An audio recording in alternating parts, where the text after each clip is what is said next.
डर एक एहसास में आपका स्वागत है। इस चैनल पर आपको सुनने को मिलती हैं डरावनी और सच्ची भूतिया कहानियाँ।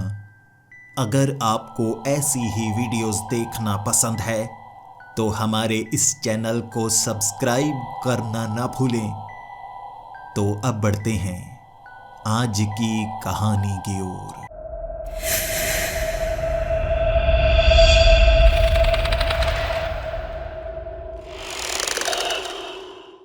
सड़क के किनारे खड़ा मैं बस का इंतज़ार कर रहा था। मैंने अपने दोस्त को पहले ही कहा था कि मुझे बस स्टैंड पर छोड़ा, लेकिन उसने कहा कि वहाँ काफ़ी ज़्यादा ट्रैफिक जैम लगा हुआ है और उसे थोड़ा जल्दी जाना था। वक्त 7 बजे का था। थोड़ा थोड़ा सा अंधेरा हो चुका था। मैं जानता था बस यहाँ से भी गुजरती है, लेकिन कई बार बस स्टैंड से काफ़ी ज़्यादा बस भरकर यहाँ से गुजरती है तो रुकती नहीं, और मैं यहाँ पर सिर्फ अकेला ही खड़ा था। मुझे नहीं पता था बस यहाँ रुकेगी या नहीं, लेकिन फिर भी कोशिश ज़रूर करूँगा। मेरा दोस्त यहाँ पर छोड़ गया है, ये भी बहुत बड़ी बात है। उसके बाद मैं इंतज़ार करता रहा और मेरे पास एक बड़ा सा बैग था जिसका वज़न 5 से 6 किलो होगा। ये वो सामान था जो मैं नागपुर लेकर जाने वाला था। वहीं इंतज़ार करते करते 15 मिनट बीत चुके थे। तब मन में ख्याल आया, काश मैं बस स्टैंड ही चला गया होता। बिलासपुर का ये बस स्टैंड काफ़ी ज़्यादा बड़ा है, वहाँ पर तो बस मिल ही जाती है। लेकिन 15 मिनट हो चुके हैं, कई गाड़ियाँ निकल चुकी हैं, कई बस निकल चुकी हैं, लेकिन नागपुर वाली वो बस अभी भी मुझे नज़र नहीं आई। गुजर तो नहीं गई। अगर ऐसा हो चुका है तो मुझे कोई और बस पकड़नी होगी और पता नहीं कितना इंतज़ार करना पड़ जाए। अरे यार, क्या मुसीबत है। लेकिन अचानक मुझे सामने वही वाली बस नज़र आई, बिलासपुर से नागपुर जाने वाली वो बस। हर बार मैं इसी पर चढ़ा करता था। इस बार भी शनिवार को इसी बस पर चढ़कर सुबह सुबह मैं वहाँ पहुँच जाऊँगा और वहाँ से कुछ सामान खरीद कर वापस आ जाऊँगा। ये सोचा हुआ था मैंने, लेकिन जैसे ही बस वहाँ पर रुकी, पता नहीं 3-4 लोग थे जो पीछे बैठे हुए। मुझे उनकी तरफ ध्यान पड़ा ही नहीं था। पेड़ के पीछे थे, कुछ सामान छिपा रहे होंगे। अचानक बाहर की तरफ आए। मैं एकदम चौंक गया। मुझे लगा कहीं चोरू चक्के तो नहीं, मुझे लूटने के लिए तो नहीं आए। लेकिन मैंने देखा कि बस का दरवाज़ा खुला।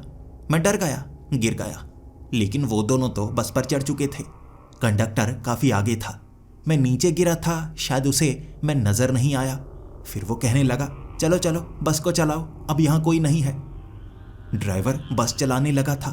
थोड़ी थोड़ी बस आगे बढ़ने लगी और पीछे वाला वो दरवाज़ा, वो खड़ा आदमी बंद करने लगा। मैंने छलांग लगाई। वो दरवाज़ा बंद कर चुका था, लेकिन मुझे इस बस पर चढ़ना था। मैंने धक्का दिया और अंदर की तरफ वो दरवाज़ा खुल गया। वो दरवाज़ा खुला और मैं जल्दी से ऊपर चढ़ गया। लेकिन जब मैंने उस बस के अंदर देखा ना, जितने लोग थे मुझे घूर रहे थे और मुझे वो आदमी नज़र ही नहीं आया जो पहले दरवाजे पर खड़ा था। क्या वो उतर गया? और वो 2 लोग जो मेरे पीछे खड़े थे, वो पेड़ के पीछे छिपे हुए लोग, वो भी नज़र नहीं आ रहे।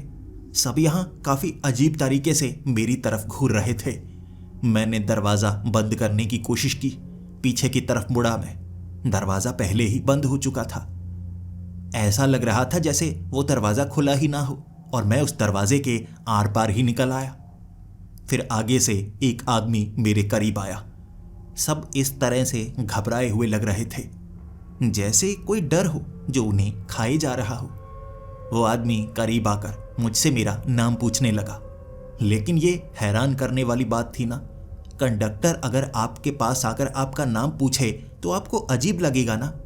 उनका काम होता है टिकट काटना, आपको टिकट देना और आपसे रुपए लेना। नाम कौन पूछता है? उस आदमी की उम्र 50 साल होगी। कंडक्टर वाले कपड़े भी उसने नहीं पहने थे, लेकिन फिर भी सभ्य तरीके से मैंने अपना नाम बताया। मैंने कहा, जी मैं ऋषभ, आप कंडक्टर हैं? उसने घबराती हुई आवाज़ में सर नीचे की तरफ हिलाया। हाँ, मैं कंडक्टर और मेरा नाम गौतम है। तुम ये पीछे वाली सीट पर बैठ सकते हो। सामान मैंने एक तरफ रखा। मैं उस सीट पर बैठ गया। कंडक्टर ने बाकियों की तरफ देखा और एक इशारा किया। सब लोग आगे की तरफ देख सकते हैं, ऐसे घूरते मत जाओ, देखो बच्चा डर सकता है ना। सबने आगे की तरफ देखना शुरू कर दिया। मुझे कुछ अलग सा एहसास हो रहा था। मैं इस बस में कई बार सवारी कर चुका था। बाहर से देखी यही बस थी, अंदर से ये बस बदली हुई लग रही थी। पेंट झड़ चुका था, सीट लगभग फटी हुई थी, कई जगह निशान और खिड़कियों पर जंगले लगे हुए थे। ऐसी खिड़कियां जिन पर जंगला लगा हो, जिससे कोई बाहर की तरफ ना जा पाए और खिड़की से अंदर ना आ पाए। ये बस तो कोई और बस लगती है। अरे यार, मैं गलत बस में तो नहीं चढ़ गया। जल्दी से मैं खड़ा हुआ। मैंने उसी कंडक्टर को आवाज लगाई, अरे देखिए सर, ये बस क्या नागपुर ही जा रही है ना? मुझे नहीं लगता ये वो बस है जिसमें मैं चढ़ना चाहता था। बाहर से तो मुझे वैसी ही नजर आई। फिर से वो मेरे करीब आया और कहने लगा, देखो अंधेरा हो रहा है, तुम्हें घबराहट हो रही होगी, यह बस नागपुर ही जा रही है, अंदर से थोड़ी खराब हो गई है। बाकी मैं अभी आता हूं तुम्हारे पास और तुम्हारे साथ बात करता हूं। एक चीज का ध्यान रखना, खिड़की को मत खोलना। रात के वक्त जिस जगह से हम गुजर रहे हैं वहां चोर लुटेरे होते हैं, तो मेरी बात का ध्यान रखोगे ना? आगे से एक आदमी बोला, तुम इसके साथ ही बैठ जाओ ना, इसे थोड़ी सी मुश्किल होगी, इसे अभी कुछ भी पता नहीं है। तो वो कंडक्टर मेरे साथ ही बैठ गया। मुझे बहुत अजीब लग रहा था। वहां फटे हुए कपड़े नजर आए मुझे और एक सीट के नीचे मुझे खून नजर आया। थोड़ा थोड़ा गीला था वो खून और तब मैं घबरा गया। मैं उठा और कंडक्टर को कहने लगा, देखिए बस को रोक दीजिए, मैं यहाँ उतरना चाहता हूँ, मुझे लगता है मैं गलत बस पर चढ़ चुका हूँ। कंडक्टर ने कहा, तुम देखो बैठ जाओ, मैं तुम्हें समझाने की कोशिश करता हूँ, हम बस को नहीं रोक सकते। देखो अब तुम बस पर चढ़ चुके हो, सुबह के वक्त तुम इस बस से उतर सकते हो, मेरी बात समझना, अभी हम तुम्हें नहीं उतार सकते, ये बस वहीं जा रही है जहां तुम जाना चाहते हो। मैं अब गुस्से में था और फिर मैं कहने लगा, देखिए मुझे नागपुर नहीं जाना है, अब मुझे याद आया मुझे कहीं और जाना था, तो मुझे बस से उतार दीजिए। आगे से वो ड्राइवर बोला, अब अंधेरा हो चुका है, तुम जब चढ़े थे तब थोड़ा शाम का वक्त था, अब अंधेरा हो चुका है, अब तुम बस से नहीं उतर सकते और ये बस कहीं भी रुकने वाली नहीं, ये बस चलती जाएगी। मुझे गुस्सा आता जा रहा था। मैंने कहा, देखिए मैं इस बस से उतरना चाहता हूँ, रोकिए, जल्दी रोकिए, वरना मैं आवाज लगाऊंगा, मैं चीखना शुरू कर दूंगा और कोई ना कोई मेरी आवाज सुनेगा। देखिए आप मुसीबत में फंस सकते हैं, मुझे उतरना है, मुझे उतरने दीजिए ना। कंडक्टर ने मुझे पकड़ा, नीचे की तरफ बिठाया और फिर कहने लगा, देखो समझने की कोशिश करो, हम तुम्हें परेशान नहीं करना चाहते, धमकाना नहीं चाहते, लेकिन तुम चुप करके इस सीट पर बैठ जाओ, मैं तुम्हारे सभी सवालों का जवाब दूंगा, लेकिन तुम इस बस से उतर नहीं सकते और खिड़की भी तुम खोल नहीं सकते, ये गलती मत करना, मुसीबत में फंस सकते हो, मुसीबत में। ये मेरे लिए एक धमकी थी और बस में इतने ज़्यादा लोग थे जो मेरी तरफ घूर रहे। अगर मैं चीखूंगा ये मुझे पकड़ लेंगे और अगर गला घोंट कर मुझे मार भी डाले मेरी कोई मदद नहीं करेगा। समझदारी इसी में है कि मैं चुप करके बैठ जाऊं। सही समय आने पर यहाँ से निकलने का अगर मौका मिला तो मैं निकलूंगा और भागूंगा। मुझे लगता है मैं किसी मुसीबत में फंस गया हूँ, गलत बस पर चढ़ा हूँ मैं। थोड़ा सा अंधेरा था, अब तो बहुत ज़्यादा अंधेरा है। खिड़की से मैं बाहर झांक रहा था, पेड़ पास से निकलते हुए मुझे नजर आ रहे, झाड़ियाँ नजर आ रही, लेकिन मुझे ये हाईवे नहीं लग रहा था, ये सिंगल सड़क थी। हाईवे से ये बस कब उतरी मुझे पता ही नहीं चला। ये देखकर मेरा मन बैठा बैठा सा जा रहा। मैंने कहानियां सुनी हैं किस तरह से किसी इंसान को किडनैप किया जाता है। ये जो किडनैपर होते हैं ना, पहले अच्छे लगते हैं, आपको बहलाते हैं, फुसलाते हैं, ऐसी जगह लेकर जाते हैं जहां आपको पकड़ते हैं, मारते हैं, घर वालों से फिरौती की मांग करते हैं। मुझे लगता है इन्होंने मुझे अगवा कर लिया है, मेरी बात नहीं मान रहे। मैंने थोड़ा घबराते हुए, थोड़ा हकलाते हुए, जैसा कि मुझे आदत थी, उस आदमी से सवाल पूछा, देखिए मैं बस से उतरना चाहता हूँ, मैं आपको परेशान नहीं करना चाहता, क्या मैं बस से उतर सकता हूँ? देखिए, मेरी मजबूरी समझने की कोशिश कीजिए। एक खास चीज़ थी जो मैं भूल गया हूँ, अब मुझे आप उतार क्यों नहीं सकते? तब उस आदमी ने मुझे बताना शुरू किया, देखो, पहले तो तुम घबराना मत। मैं तुम्हें जो बताने वाला हूँ ना, वो तुम्हें सुनने में बहुत ज़्यादा अजीब लगेगा, लेकिन तुम्हें उस पर यकीन करना होगा। अगर तुम उस पर यकीन नहीं करते तो तुम एक बड़ी मुसीबत में फंस सकते हो। अंधेरा घिरता जा रहा है, धीरे धीरे बहुत ज़्यादा अंधेरा हो जाएगा। ये बस पूरी रात चलती रहेगी और तुम्हें खिड़की पर बहुत कुछ नज़र आएगा। किसी से बात मत करना और खिड़की गलती से भी मत खोलना। आगे देखो, जितने भी लोग हैं सभी अपनी अपनी सीट पर बैठे हैं। बस के दोनों तरफ दो दो सीट है। अगर कोई खिड़की खोलता है तो बाहर से कोई अंदर आता है और उसी सीट पर बैठे हुए दोनों लोगों के साथ कुछ ना कुछ बुरा होता है। और जिस बस पर तुम चढ़ने की कोशिश कर रहे थे, ये वो बस नहीं है, ये सच है। लेकिन यहाँ सब इस बस पर इसी तरह से चढ़े थे। कोई महाराष्ट्र में, कोई केरल में, कोई पंजाब में।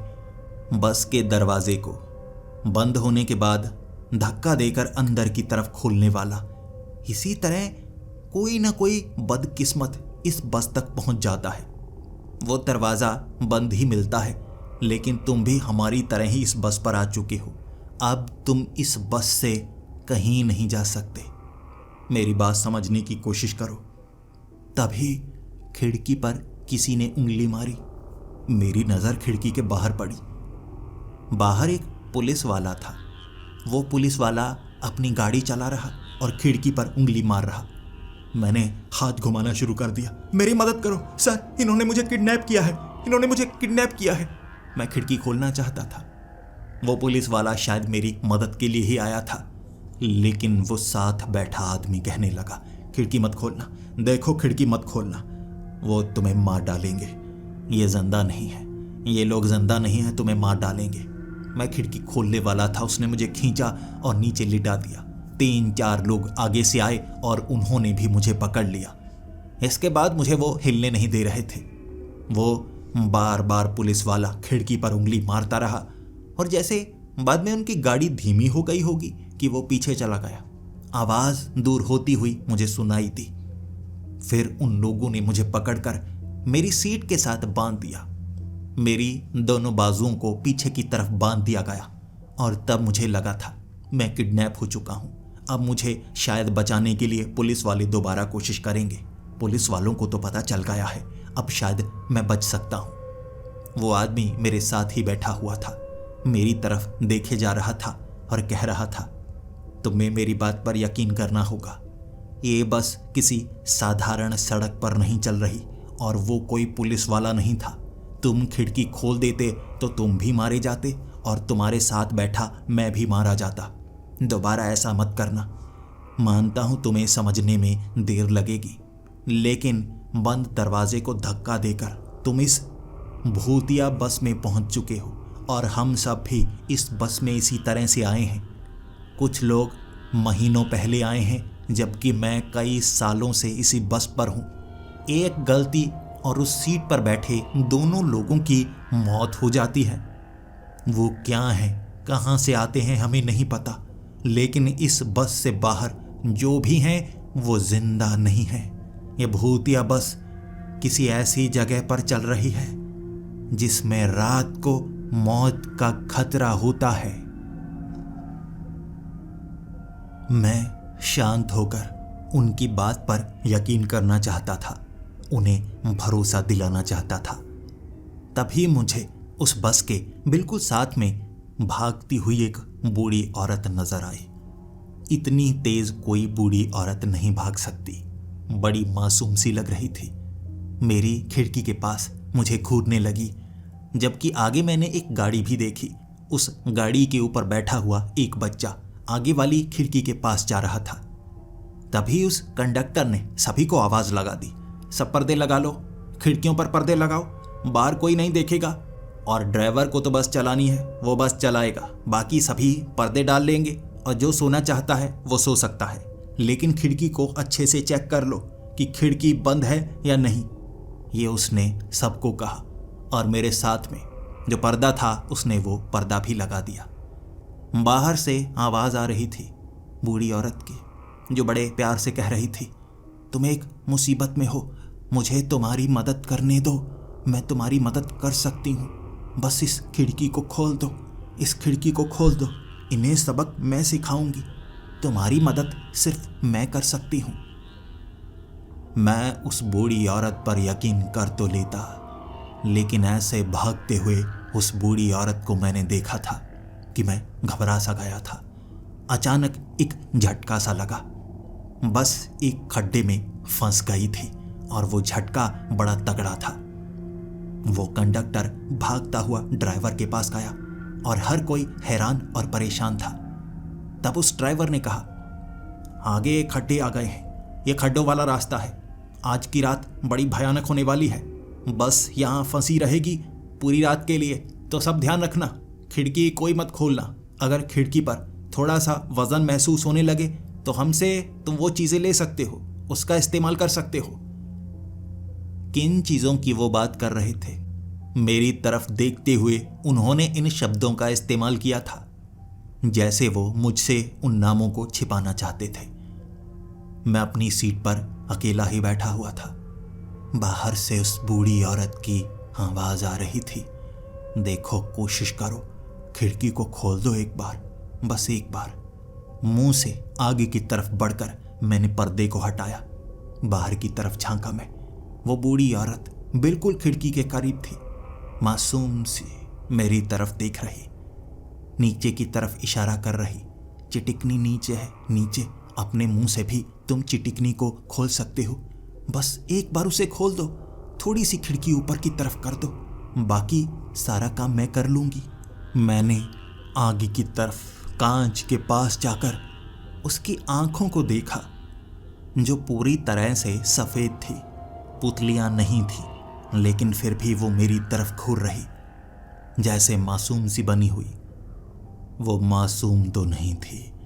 फिर मैंने सर हिलाया, जैसे ही मैंने ना कहा, वो भयानक चेहरा, उसकी ठुड्डी नीचे की तरफ लटक गई थी, जबड़ा बाहर की तरफ आया था।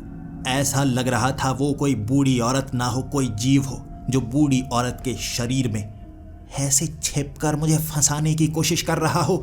उसका बड़ा सा चेहरा कांच पर था और उसकी ज़बान जो 4 हिस्सों में कटी हुई, वो उस कांच पर थोड़ी थोड़ी घिसटने लगी। आगे से वो लड़की भागी हुई आई और उसने पर्दा कर दिया। फिर मुझे बिल्कुल सीधा किया और कहा, अगर तुम ये गलती करोगे तो तुम मारे जाओगे, तुम्हें समझना होगा, आज की रात चुप करके इस बस में गुजार दो, अगले दिन तुम्हें पूरी तरह से समझा दिया जाएगा, लेकिन गलती मत करो, हम तुम्हें नुकसान नहीं पहुंचाना चाहते, और अगर तुम्हें लगता है कि हमने तुम्हें अगवा किया है तो कल जब दिन होगा इस बस से उतर जाना, दूर चले जाना, हमारे पास मत आना, लेकिन आज की रात निकाल दो, गलती मत करो, एहसान करो, हम पर एहसान करो। आगे से वो कंडक्टर ने आवाज़ लगा दी थी, सोनम, तुम इसके साथ बैठो, ध्यान रखो, अब तुम्हें इसका ध्यान रखना होगा। जानते हो ना सब, जब पहली बार यहाँ पर आते हैं तो कैसा महसूस होता है, वो डरा हुआ है, उसे हमें समझाना होगा ताकि वो गलती ना करे। कई लोग गलती कर चुके हैं, लेकिन हमें इसे बचाना है, हमें उसकी स्थिति समझ में आ रही होगी, सबको आ रही है ना? सबने हाँ में सर हिलाया था। तब वो लड़की भी बड़े प्यार से कह रही, देखो, मैं तुमसे हाथ जोड़कर विनती करती हूँ, खिड़की को मत खोलना, तुम भी मारे जाओगे और तुम्हारे साथ मैं भी मारी जाऊंगी, क्योंकि अब तुम्हारे साथ मैं बैठी हूँ। ऐसा करो, तुम इस तरफ बैठो, मैं खिड़की वाली साइड बैठूंगी। वो लड़की मेरे साथ में आकर बैठ गई थी और मैं भी शांत था। थोड़ा थोड़ा आंखों में पानी आ चुका था क्योंकि मैं डरा हुआ था। आखिर मैंने खिड़की के बाहर क्या देखा? मैं जवाब चाहता था। वो लड़की भी मुझे साफ साफ जवाब दे रही थी। जिस तरह से तुम वो दरवाज़ा खोलकर बस में चढ़े हो ना, बाद में बस जैसे बदल गई, मेरे साथ भी वैसा ही हुआ। हम नहीं जानते आखिर हमारे साथ ऐसा कैसे हुआ कि हम गलत बस में पहुंच गए। सिर्फ दरवाजे को धक्का देने से ये चीज़ कैसे होती है, लेकिन फिर हम इस बस में पहुंच जाते हैं और इस बस से हम रात को उतर नहीं सकते दरवाज़ा खिड़कियां हम खोल नहीं सकते, वरना वो आते हैं। जिस सीट की खिड़की खुली हो वहां लोगों को मारा जाता है। ये जिंदा नहीं है और अलग अलग रूप में अलग अलग जीव, ये भयानक से शैतान हमें मारने की कोशिश करते हैं। ये तुम्हारे दिमाग पर असर करेंगे, तुम्हें फंसाएंगे, लेकिन गलती नहीं करनी, बस रात गुजारनी है।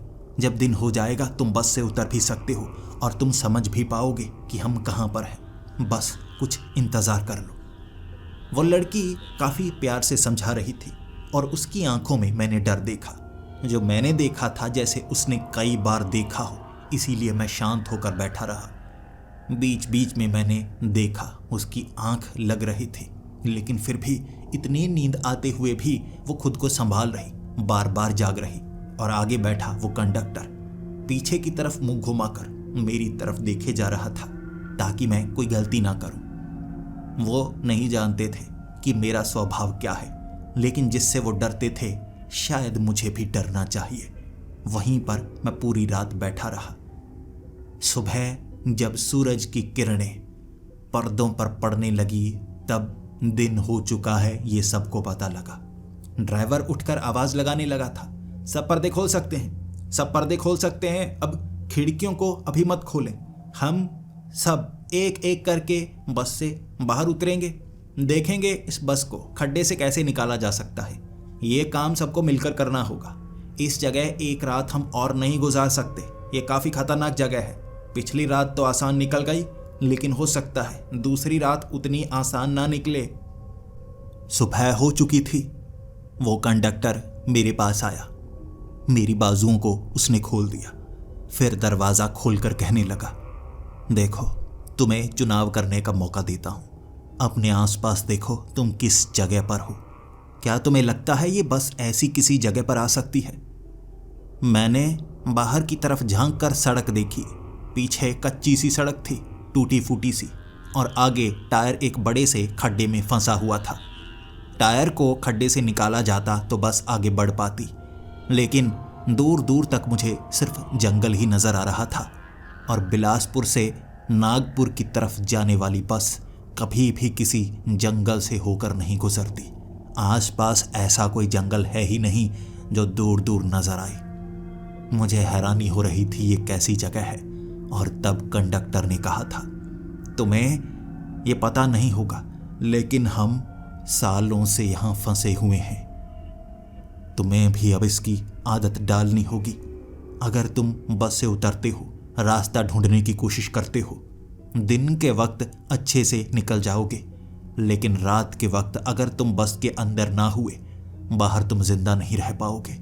ये भरे हुए हैं, दूर दूर तक हैं, तुम्हारे दिमाग से खेलेंगे, तुम्हें मारने की कोशिश करेंगे, तुम बच नहीं सकते। चुनाव करने का मौका है, चुनाव करो या हमारी बातों पर यकीन करो। मैंने रोते हुए कहा था, ठीक है, मैं आपकी बात पर यकीन करता हूँ, लेकिन अगर मुझे लगा कहीं सही जगह है और मैं उतरना चाहता हूँ, आप मुझे रोकेंगे नहीं? उसने कहा, मैं तुम्हें कभी नहीं रोकूंगा। अब भी जाना चाहते हो, लेकिन रात के वक्त कोई दरवाज़ा नहीं खोलेगा। अगर दरवाज़ा खुला तो वो दरवाजे के रास्ते पूरी बस में आ सकते हैं। खिड़की खुले तो सिर्फ 2 सीट तक ही वो हमला करते हैं। दरवाज़ा रात को हम नहीं खोल सकते। दरवाज़ा खुलेगा तो सिर्फ मौत मिलेगी, मौत। दिन का वक्त था, खाना जुटाने की बात सब करने लगे थे कि हमें गाड़ी के टायर को भी बाहर निकालना है, फिर खाना भी जुटाना है। खाना हम यहीं पर जुटाएंगे। ऐसा करो, आधे लोग इस बस के टायर को बाहर निकालने में लगेंगे, आधे लोग इस जंगल में कहीं ना कहीं से खाना ढूंढने के लिए जाएंगे। सभी 2-2 लोग ही जाएंगे और एक दूसरे से दूर कोई नहीं जाएगा। सड़क की तरफ आने का रास्ता सबको पता है, सब इस तरफ निकल आएंगे। सबने हामी भरी और मेरे साथ जो जाने वाला था उसका नाम था बलजीत। पंजाब का रहने वाला बलजीत हट्टा कट्टा था, लेकिन बड़े प्यार से बात करता था। उसने मुझे कहा था, तुम भी तेज भाग सकते हो, मेरे साथ चलो, हमें जंगल से कुछ ना कुछ खाने की चीज़ लेकर आनी होगी। क्या तुम्हें पहचान है कि क्या खाया जा सकता है क्या नहीं? मुझे ज़्यादा पहचान नहीं है, मैं इस जगह पर रहा नहीं हूँ। वो भले ही देखने में हट्टा कट्टा और तगड़ा लगता था, लेकिन बातों से काफ़ी भोला था। मैं उसके साथ जाने लगा, क्योंकि मुझे लग रहा था अगर मैं उससे बात करूंगा तो जान सकता हूं आखिर ये चल क्या रहा है। जंगल के अंदर मैं बलजीत के साथ पेड़ों के ऊपर से फलों को तोड़ना। शुरुआत में हमने यही काम किया था, लेकिन जब मैं पेड़ के ऊपर चढ़ा था, पास में पड़ा हुआ एक आदमी नजर आया। जल्दी से मैं पेड़ से नीचे उतरा और मैंने कहा, वहां कोई है, वहां कोई है, चलो। उसने कहा, नहीं, जाने का कोई फायदा नहीं है, तुम्हें सिर्फ लाश ही मिलेगी। लेकिन मैं मान नहीं रहा था। उसके साथ मैं वहां गया जहां मुझे आदमी नजर आया था। जमीन पर लेटा हुआ आदमी दूर से नजर आ रहा, करीब से साफ हो गया, वो एक लाश है। मैंने तब बलजीत को कहा, ये चल क्या रहा है, ये लाश यहां पर कैसे है? उसने कहा, हमें नहीं पता, लेकिन पूरा जंगल लाशों से भरा हुआ है। ये बस हमेशा जंगल में रहती है, चाहे किसी भी रास्ते का चुनाव करो, जंगल से बाहर नहीं जा सकते। कैसे हम यहाँ पर पहुंचे हमें नहीं पता, बस वो दरवाज़ा खोलकर हर रोज़ खाने पीने का सामान हमें इकट्ठा करना होता है। और गौतम जी, जिन्हें तुम कंडक्टर समझ रहे थे, वो पानी लाने का काम करते हैं। और पानी लाने का काम सबसे मुश्किल होता है, क्योंकि पानी कई बार ऐसी जगह पर होता है जहाँ अंधेरा हो सकता है, और अंधेरे में यहाँ खतरा होता है। रोशनी में हमें कोई खतरा नहीं, रात होने के बाद हर जगह अंधेरा होता है, तो हर जगह खतरा। उन्हें पानी लाना पड़ता है। मैंने उसको कहा, क्या यहाँ से भागने की कभी कोई कोशिश नहीं की गई? जंगल के रास्ते से, सड़क वाले रास्ते से नहीं, किसी जंगल के रास्ते से। उसने कहा, कोशिश तो हर कोई कर चुका है, लेकिन ये भूतिया जंगल है, घूम फिर कर उसी जगह आप पहुंच जाओगे, लेकिन अगर अंधेरा हो गया फिर नहीं बच पाओगे। मैंने अपनी आंखों से लोगों को मरते हुए देखा है। ये काफ़ी खतरनाक जगह है। क्या तुम्हें इस पेड़ के ऊपर नजर आ रहे हैं कितने कम फल हैं? ऐसा ही है इस जंगल में, खाने पीने का सामान सीमित है।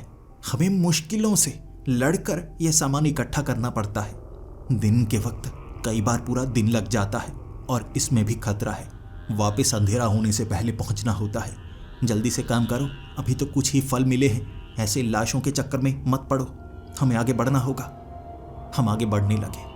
मुझे वहाँ कई लाशें मिली, कुछ इंसानों की लाशें, कुछ जानवरों की लाशें। लेकिन जितनी भी लाशें थी ना, उन्होंने जैसे नए कपड़े पहने हुए।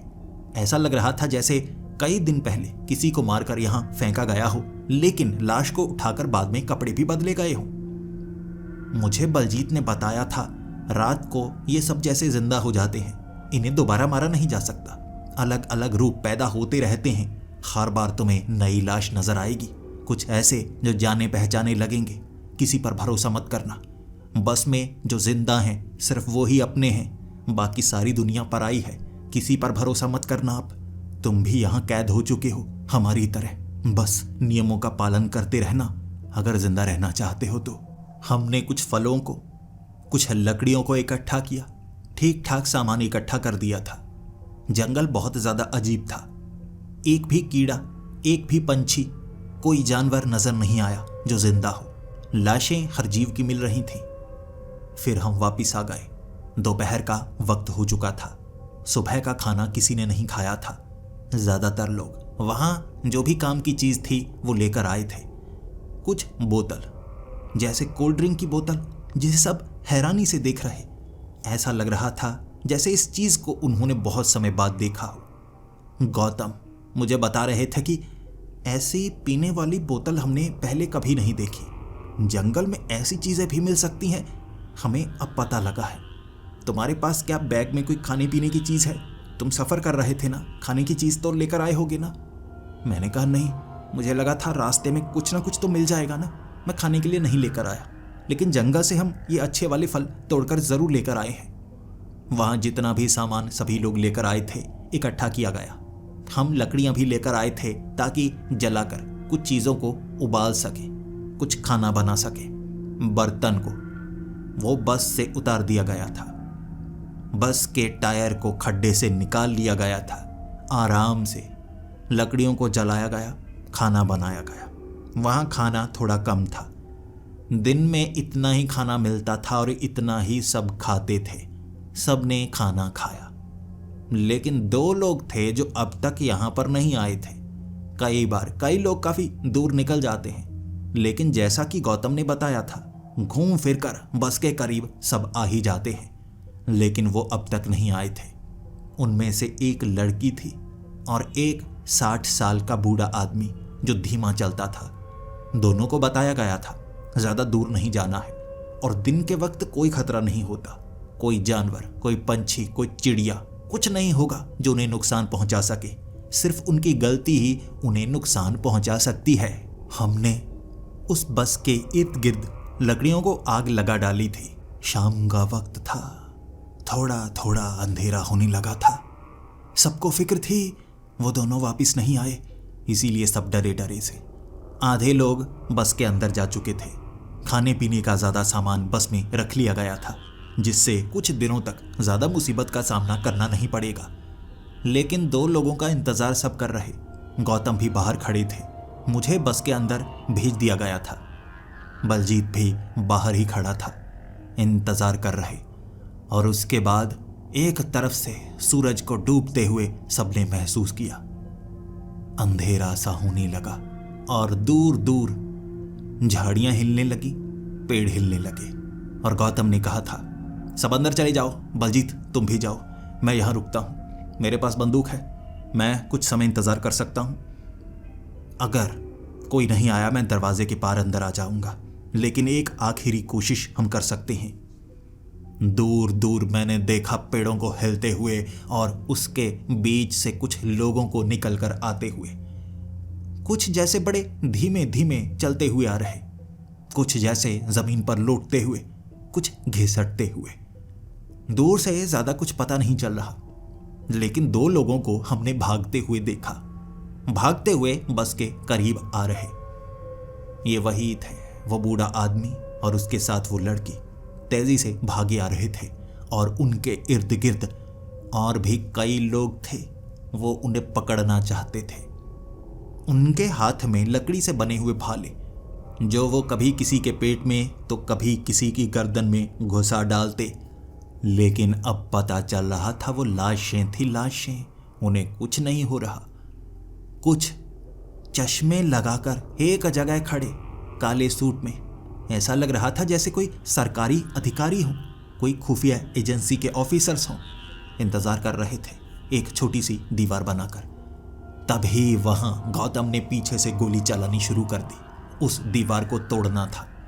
भीड़ बस के करीब आने लगी थी और वो दोनों भागे भागे आ रहे थे। ड्राइवर ने बस को स्टार्ट कर लिया था। बस हमें यहाँ से जल्दी से निकालनी थी। मुझे बताया गया था कि एक जगह बस को एक दिन से ज़्यादा रखा नहीं जा सकता। वो आपकी चाल पहचान सकते हैं। अगर आप आगे बढ़ते रहें तो वो हर बार कमज़ोर होते रहते हैं, लेकिन अगर एक जगह हम रुके रहें वो ताकतवर होते हैं और एक हद तक बस को फाड़ने तक आ जाते हैं। फिर बचना नामुमकिन के समान हो जाता है। वो बूढ़ा आदमी भागते भागते करीब आया और गौतम ने गोली चलाकर उसकी पीठ से चिपकी हुई वो बूढ़ी औरत को पीछे गिरा दिया। सर की धज्जियां उड़ गई थी उसकी, लेकिन धड़ अब भी उठकर उसका पीछा कर रहा। जैसे ही वो बूढ़ा आदमी अंदर गया, पीछे उस लड़की को कई लोगों ने पकड़ रखा था। गौतम गोली चलाते जा रहे, लेकिन वो कई लोग थे। ऐसा लग रहा चुड़ैलों और शैतानों का वो झुंड उस लड़की को जकड़ चुका हो। मैं बस से उतरना चाहता था मदद के लिए। गौतम ने बंदूक को अंदर फेंका और कहा, गोलियां खत्म, अब हम कुछ नहीं कर सकते, जल्दी चलो। मुझे अंदर की तरफ धकेल कर उन्होंने दरवाजा बंद कर दिया। वो बस के अंदर आने की कोशिश वैसे कई शैतान कर रहे थे। अजीब से थे वो। कुछ की लाल आंखें, कुछ की पीली, कुछ का शरीर पतला तो कुछ का मोटा। ऐसा लग रहा था अलग अलग किरदार, वो अलग अलग जीव बस के अंदर घुसना चाहते थे। फिर से मासूम बनकर खिड़की से पुचकारते हुए, हमें अंदर ले लो। और दूर से वो चीखें उस लड़की की साफ सुनाई दे रही थी। उसे मार नहीं रहे थे वो, उसकी चमड़ी को उधेड़ा जा रहा था। मैंने अपनी आंखों से देखा था। उसकी पीठ की चमड़ी को उधेड़ा उन्होंने। बस आगे बढ़ रही और मैंने उसकी छाती की चमड़ी को उधड़ते देखा। हड्डियां साफ नजर आ रही थी। मांस को उधेड़ कर फेंक रहे वो मार नहीं रहे थे, तड़पा रहे थे। मेरा रोना निकल आया था ये देखकर, जबकि कई लड़कियां वो भी रोने लगी थीं। उसके बाद सब खड़े होकर शोक सभा मनाने लगे थे। ड्राइवर अब भी बस चला रहा। आसपास से गुजरती हुई कई गाड़ियां नजर आ रही थीं। हर कोई आवाज लगाता, कोई मदद तो नहीं चाहिए ना। एक बाइक से आदमी निकल कर गया जो कह रहा था, सब ठीक तो है ना, अगर किसी को मदद चाहिए तो खिड़की खोलकर इशारा कर सकता है। बहकाया जा रहा था, लेकिन मैं अपनी आंखों से देख चुका था यहां अंजाम क्या हो सकता है। वो बस पूरी रात चलती रही। जंगल से निकलकर हम एक बंजर सी जगह पर पहुंच चुके थे, बिल्कुल बंजर, बीच में एक खाली रास्ता। दिन का वक्त था, रात को शोक मनाने के बाद। यहां एक और यात्री मारा गया था, संख्या कम हो गई थी। हम एक बंजर जमीन के बीच, बस वहां रोकी गई और सब रोने लगे थे, क्योंकि ये बंजर जमीन जब आती है कई दिनों तक ये आती ही रहती है और पीछे मुड़ने पर भी वापस जंगल में जाया नहीं जा सकता। बंजर जमीन में खाने की चीजें कम मिलती हैं और इस बार सबको पता था भूख से भी हो सकता है किसी की मौत हो जाए। कैसे सफर पर निकले थे सब, कैसी जगह है ये, कैसी बस है, कैसी दुनिया है। जवाब कहीं किसी को नहीं मिलता था, लेकिन हमें खाना इकट्ठा करना था। कुछ ही पेड़ थे, रेगिस्तानी सा इलाका हो जैसे, बिना रेत के सिर्फ बंजर सख्त जमीन। धूप इतनी तेज कि चमड़ी सड़ने लगती ज्यादा देर हम धूप में रहते तो। फिर से मेरे साथ बलजीत और हम काफी दूर का सफर तय कर रहे।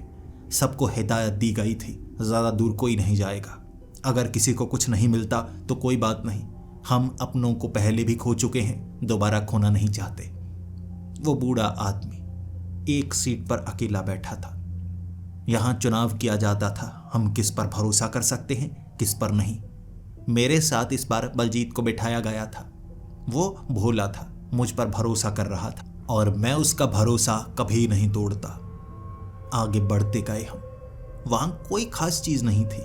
फिर मैंने बलजीत को कहा, देखो बलजीत, ये जो कैक्टस के पेड़ लगे हुए हैं, मुझे पता है किस कैक्टस के पेड़ को खाया जा सकता है। क्या तुमने कभी कैक्टस के पेड़ को काटा? बलजीत ने कहा, नहीं, मैं ज्यादातर यहाँ फलों के पेड़ को ढूंढने की कोशिश करता हूँ, या कोई भी ऐसी चीज जिसे खाया जा सकता है। मैंने उस कैक्टस को ढूंढा, वो बड़ा सा, जिसके अंदर से हमें आसानी से पानी मिल सकता है। उसके उन कांटों को चाकू से काटने के बाद बड़े बड़े हिस्सों को हम बस के करीब ले आए थे। ज्यादातर लोग तो कह रहे इसका कोई काम नहीं है। मैंने कहा था, अगर हमें कुछ और नहीं मिल रहा, इसे खाया जा सकता है, इसमें जहर नहीं होता, इससे पेट भर सकते हैं। माना कोई प्रोटीन नहीं मिलेगा, लेकिन कुछ ना से ये बेहतर है। कैक्टस के उन पेड़ों को कांटे काट कर हमने बस के अंदर लाद दिया था, क्योंकि वहां कैक्टस बहुत ज्यादा थे। लकड़ी भी काफी ज्यादा थी, लेकिन सूखी हुई। जानवर नहीं थे, कीड़े नहीं थे, हम कुछ भी खा सकते थे, कुछ नहीं मिला। वो दिन इसी तरह से गुजरा। कई लोग खाने की कुछ चीजें ला पाए, कई वो भी नहीं। यहाँ एक छोटे पौधे उगते हैं, सिर्फ एक प्याज की तरह, उसे जमीन से उखाड़ना पड़ता है और उसे भी खाया जा सकता है। कई लोग वो लेकर आए थे, जबकि कुछ सूखी हुई कुछ चीजें, जबकि एक खाने के चिप्स के पैकेट को लेकर आया था। ये सवाल था जो हर किसी के दिमाग में आता था। यहाँ बाकी चीजें मिलती हैं वो तो ठीक है, लेकिन ऐसी चीज जो हमारी दुनिया की है यहाँ पर कैसे मिलती है, और गिरी हुई उसे कौन फेंकता है? यहाँ से बचने का कोई रास्ता है या नहीं? ये सवाल हमेशा सवाल बनकर ही रहता है। वो रात भी हमने सफर में ही गुजारी थी। अगले कुछ दिन उस रेगिस्तानी बंजर इलाके में बार बार जब बस चलती, बाहर वो शैतान आते, रूप बदल बदल कर। मुझे मेरी मरी हुई बहन की शक्ल भी नजर आई थी।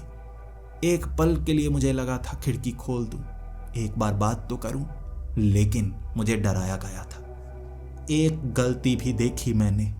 लगभग 35 दिन बाद एक गलती देखी जो कोई नहीं करना चाहता था, लेकिन यहाँ कैद होकर आप कभी कभी कुछ ऐसी बेवकूफ़ी भी कर ही देते हैं। एक लड़की जो बाहर की तरफ पर्दे से देख रही थी। गौतम ने कहा था बाहर मत देखो, वो बहकाएंगे। उसने कहा नहीं, मुझे आज तो देखने दीजिए ना। वो अकेले बाहर की तरफ झांक रही। उसके साथ में बैठी हुई वो औरत, वो सो चुकी थी, लेकिन उसने पर्दा हटाकर बाहर की तरफ झांकना शुरू कर दिया था। काफी समय किसी को अंदाजा नहीं लगा, लेकिन वो बाहर कुछ देख रही थी। अचानक उसने आवाज लगाई, मेरी बहन, ये मेरी बहन है। अचानक सब डर चुके थे, लेकिन उसने खिड़की खोल दी। मैंने खुद खड़े होकर देखा था, जबकि गौतम ने कहा था अब उस सीट के पास मत जाना, कोई वहां मत जाना। सब अपनी अपनी सीट पर थे। बाहर एक छोटी सी बच्ची थी जो खिड़की के पास खड़ी थी। वो शायद उसकी बहन जैसी लग रही होगी। जैसे ही उस लड़की ने खिड़की खोली थी, वो सफेद रंग की एक मकड़ी बनकर खिड़की पर आ गई। थोड़ी सी खिड़की खोली थी उसने हाथ लगाने के लिए, खींचकर उसने पूरी खिड़की को खोल दिया और उसके बाद वो मकड़ी आकर उसके सर को खींचकर बाहर की तरफ ले गई। साथ में बैठी वो औरत भी। जितने में अपनी सीट से उठ पाती, उस मकड़ी ने उसकी टांग पकड़ी और खींचा बाहर की तरफ। हम मदद नहीं कर सकते थे, हम उस सीट तक नहीं जा सकते थे। गौतम ने आगे बढ़कर बंदूक की गोलियां चलाई थी उस मकड़ी के ऊपर, लेकिन इतने में खिड़की से खींचकर वो दोनों को बाहर ले जा चुकी थी। और बाहर वही दृश्य। गौतम ने आवाज लगाई थी, सब खिड़की बंद कर दो, खिड़की बंद कर दो, अब हम कुछ नहीं कर सकते, खिड़की को बंद कर दो। सब ने खिड़कियां बंद कर दी। पर्दे मैंने भी लगा दिए थे, लेकिन मैं बाहर एक छोटे से कोने से झांक रहा। वो छोटी लड़की थी जिसको खींचकर फाड़ा जा रहा था। एक तरफ बाजू कुछ लोगों ने पकड़ी हुई, वो लाशें थी। दूसरी तरफ जानवर जो एक बाजू को खींच रहे। उसकी वो चीख, उसकी वो कराहने की आवाज, उसके मांस को उधेड़ा जा रहा था। और धीरे धीरे उन दोनों की आवाजें दूर हो गई। वो खींचकर उन्हें दूर ले गए और फिर चीखने की आवाजें आती रहीं। पूरी रात मैं सो नहीं पाया था। यह दृश्य, आखिर इस बस में लोग कैसे आते हैं, ये कैसी जगह है। रात को बाहर निकले तो मौत, खिड़की खुली तो मौत, दिन के वक्त खाना इकट्ठा नहीं कर पाए तो मौत, हर तरफ मौत ही थी। बस समय गुजारना था। कुछ दिनों तक हम फिर से बस में रहे। इंतजार काफी लंबा होता, लेकिन कभी बंजर इलाका तो कभी पूरी तरह से रेगिस्तानी इलाका। पुराना खाना हमें खाना पड़ता, कभी जंगल, और एक बार ठंडा इलाका भी। हर तरफ बर्फ पड़ी हुई थी। उस बर्फ में लकड़ी को लेकर आना पड़ता, लकड़ियां इकट्ठी करके बस के अंदर जलानी पड़ती, तब उस गर्मी से हम जिंदा बच पाते। ऐसे ऐसे दृश्य उस बस में। समय गुजरता, भागने का कोई मौका नहीं। मौत ही थी मौत, और समय गुजारना पड़ता, मौत का इंतजार करना पड़ता। और हमें पता था हमारी मौत भी कितनी भयानक होती। पहले मुझे मौत से डर लगा करता था। यहां मरते हुए सबको देखा, मौत से नहीं, अब इन शैतानों से डर लगता था। मैं चाहता था मेरी मौत हो, लेकिन इतनी भयानक ना हो। वो ठंडे इलाके में हमारी हिम्मत टूट चुकी थी, लेकिन उसके बाद जब जंगल आया, तब जाकर सबको खुशी मिली। सब कमजोर होने लगे थे। ठंडे इलाके में खाने की कोई चीज नहीं थी, सब सख्त मिलती और उन्हें खाने के लिए गर्म करना पड़ता, और लकड़ी जलाना सबसे कठिन कार्य था। लेकिन उस जंगल में खाने का हर एक सामान था। लेकिन अब सबकी हिम्मत टूटती जा रही, और ऐसा यहां कई बार होता था। वो कंडक्टर गौतम कहता था, मैं यहां 7 से 8 सालों से हूं, जानता हूं यहां क्या क्या होता है। मैंने मरते हुए लोग देखे हैं अपनी आंखों के सामने। समय आने पर हर किसी की हिम्मत टूटती है। मुझे नहीं पता मेरी हिम्मत भी कितनी बार टूटी, लेकिन कई बार यहाँ ऐसे लोग आए जिन्होंने मुझे भी बचाया। हर बार ऐसा लगता है मौत करीब है। वो रात ऐसा लग रहा था सच में कुछ गड़बड़ जरूर होगी। बस एक ऐसी जगह पर फंसी थी जहां बहुत ज्यादा कीचड़ था। बस तो फंसी हुई, लेकिन मुश्किल की बात यह थी कि आगे वाले उस दरवाजे की खिड़की टूट चुकी थी। वो कांच टूट चुका था, और ऐसा बहुत कम बार होता था। कांच टूट तो जाता था, लेकिन सुबह तक वो कांच ठीक हो चुका होता, अपने आप जैसे जादू से। लेकिन जब कांच टूटता वो जगह खुली होती, उसे बंद करना पड़ता, वहां से अंदर किसी को आने नहीं देना होता, तभी सब बच सकते थे। अगर वहां से अंदर कोई आया, खास तौर पर दरवाजे के कांच के टूटने के बाद, तो हर किसी को वो मार सकता है। मैं उस दरवाजे के सबसे पास था, आगे वाले हिस्से में। आसपास से आ रही आवाजें, बस के ऊपर से छलांगे लगाने की आवाजें, बच्चों के खेलने की किलकारियां, हर तरह से बहलाने और फुसलाने की कोशिश की जाती, लेकिन यहां सबके हालात भी बदलने लगे थे।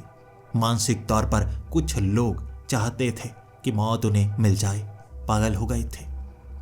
ऐसे ही एक आदमी ने पागलपन में वो दरवाजा खोलकर बाहर भागने की कोशिश की थी, और तब दरवाजा खुल गया। और जैसे ही मैं दरवाजा बंद करना चाहता था, मुस्कुराती हुई हंसती हुई एक बूढ़ी औरत, जिसने दरवाजे पर पैर फंसा दिया और फिर कहने लगी, अब नहीं, अब नहीं। दरवाजा खुल गया। अब दरवाजा ही नहीं खुला है, तुम सबके मौत का रास्ता भी खुल गया है। तब वहां रखे हथियार, बंदूकें सबने निकाली थी। मुझे अभी तक कुछ नहीं दिया गया था। भरोसा होने के बाद ही ऐसी कोई चीज को पकड़ाया जाता। बंदूक की गोलियां उस बूढ़ी औरत को मारने के लिए काफी नहीं थी, लेकिन जब गौतम ने एक तलवार से उसका सर काट दिया, धड़ कमजोर था, सर एक तरफ गिरा हुआ, उसे पीछे गिरा दिया गया। 2 चुड़ैलें जो उड़ सकती थी वो खिड़कियों के पास आ गई। खिड़कियां अब बाहर से ही वो खोलने में काबिल हो गई थी। इसके बाद बस उस दरवाजे को बंद करना था, लेकिन दरवाजा बंद करना असंभव के समान था। मैंने वो कोशिश की, मैंने वो हिम्मत की। मैं दरवाजे को बंद करना चाहता था, लेकिन बाहर से उस दरवाजे को पकड़ा हुआ था, पीले रंग के कपड़े पहने। ऐसा लग रहा था 2 लोग हैं जो कहीं पर कंस्ट्रक्शन का काम करते हैं, लेकिन चेहरे बयां कर रहे वो जिंदा नहीं है, हंस रहे, हाथ में कुल्हाड़ियां लेकर। मैंने दरवाजे के पास जाकर एक ही कुल्हाड़ी खींची और दूसरे के सर पर मार दी। जब वो पीछे गिरा, अब मैं धक्का देकर उसे पीछे कर रहा और उसने मेरी बाजुओं को पकड़ लिया, मुझे बाहर की तरफ गिरा दिया था। और जैसा कि उस बस का नियम था, रात के वक्त कोई बाहर रह गया तो दरवाजा बंद, फिर कोई अंदर नहीं आ सकता। और मैंने उनकी मदद की तो गौतम ने पीछे से दरवाजा बंद कर दिया। माफी मांगी थी उसने, क्योंकि दरवाजा बंद होने के बाद अब कोई अंदर नहीं आ सकता। वो जो लड़की थी उसे चीरा जा रहा था, जबकि मैं किसी के हाथ में नहीं आया था। बस में चढ़ता भी तो अंदर नहीं जा सकता था। मुझे अब पता लग गया कि अब बचना असंभव है। अब मैं क्या करूं? तब मैं वहां से दूर नहीं भागा, बल्कि मैं बस के नीचे छिपना चाहता था। ये मेरा पागलपन था, ये मेरी सोच थी, लेकिन घिसट कर मैं बस के नीचे, मुझसे भी ज्यादा पतले वो शैतान मौजूद थे जो मेरे करीब आ रहे, मेरे पैरों को पकड़ रहे। मेरे पास भी तेजधार चाकू था जो किसी के सर में गाड़ता तो कभी किसी के पैर में, लेकिन मेरे पैर को भी खींच लिया एक शैतान ने। मेरे हाथ में कुछ आया। मैं उस बस के एग्जॉस्ट पाइप को पकड़ना चाहता था, लेकिन मेरे हाथ में कोई हैंडल आया जो जमीन में था। नीचे सड़क में एक हैंडल, जैसे किसी दरवाजे का हो, जैसे किसी बस के दरवाजे का हो। और मैंने खींचा और मेरे पैर को जैसे अंगूठे समेत उसने खींचा और अंगूठा मेरे पैर से अलग हो गया। ये उसका हाथ था जिसमें दांत लगे हुए, ऐसा शैतान था वो। अंगूठा तो अलग कर दिया, लेकिन खींचकर दरवाजा खोला मैंने। वो थोड़ा पीछे की तरफ दरवाजा हुआ, फिर मैंने धक्का दिया। मैं उसके बीच, जैसे ही मैं उसके बीच गिरा, मैं एक बस में गिरा था। भीड़ थी, मेरे पैर से खून बह रहा और लोग चीखें मारने लगे। वो बस का दरवाजा भी खुला नहीं था, मैं उस बस के अंदर था। लेकिन ये भीड़ साधारण थी। रात थी, लेकिन बस को रोका गया। कई लोग बस से उतरे थे। मैं सड़क पर था, साधारण सड़क, हाईवे। महीनों बाद मैंने ऐसा कुछ देखा था। मुझे अस्पताल ले जाया गया। मैं सबको अपनी सच्चाई बता रहा, लेकिन डॉक्टर ने कहा इसे सदमा लगा है, शायद कुछ ना कुछ हुआ होगा इसके साथ। यह चलती हुई बस पर चढ़ा। ऐसा पागलपन कौन करता है? मेरी दाढ़ी बड़ी हुई थी, कई महीनों से मैं गायब था। कहाँ गायब था मैं उन्हें बता रहा, कोई मान नहीं रहा। मुझे पागलपन के दौरे पड़ते थे। डरता था मैं दीवारों से भी, ऐसा लगता रात के अंधेरे में कोई आएगा। मैं रात को अपने घर को बंद रखता, सलाखें फट्टे लगाकर, ताकि कोई अंदर ना आ पाए, चाहे जो हो जाए। रात को मैं बाहर नहीं निकल सकता था। थर थर कांपने लगता, मैं थर थर कांपने लगता। ये असर मुझ पर रहा, लेकिन शायद मैं वो अकेला था जो उस बस से बच पाया। वो रात गुजारने के बाद वो बस फिर से आगे चली होगी। उन्हें पता ही नहीं इससे बचने का रास्ता उसी बस के नीचे बने उस दरवाजे में है।